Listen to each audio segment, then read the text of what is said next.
북한이 화성 17형이라고 불리는 신형 ICBM, 즉 대륙간 탄도미사일을 발사했다고 발표했습니다. 북한의 ICBM 발사는 2017년 11월 화성 15형 미사일 발사 이후 4년 3개월 만입니다. 2017년 당시 북한은 화성 14형, 15형이라는 ICBM급 미사일을 연이어 쏘아올리며 긴장을 조성했는데요. 2018년 평창올림픽으로 화해 무드가 조성된 뒤 핵실험과 ICBM 발사를 중단하겠다는 모라토리엄을 선언하고 이후 대규모 전략적 도발을 자제해왔습니다. 그러던 북한이 4년 3개월 만에 모라토리엄을 파기한 뒤 다시 긴장 지수를 끌어올린 겁니다. 더 얘기를 진행하기 전에 한 가지 짚어볼 부분이 있는데요.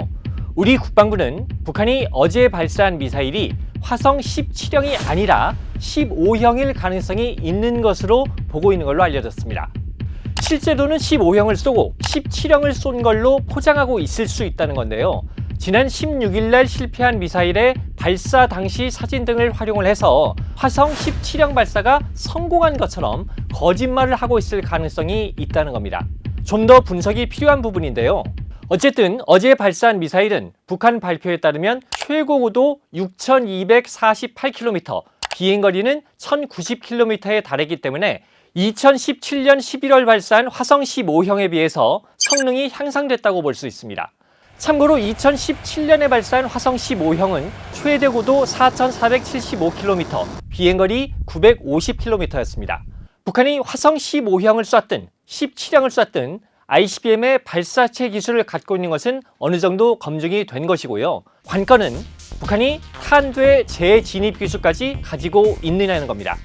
재진입이라고 하는 것은 하늘 높이 올라간 탄두가 대기권을 뚫고 다시 지상으로 들어오는 기술인데요. 엄청난 열을 견뎌야 하는 것은 물론 대기권층에서 탄두가 튕겨나가지 않고 정상 각도로 들어오게 하는 기술이 필요한데요. 북한이 이 기술을 습득했다는 증거가 아직은 없습니다. 그렇다면 북한은 왜 이 시점에 ICBM을 발사했을까요?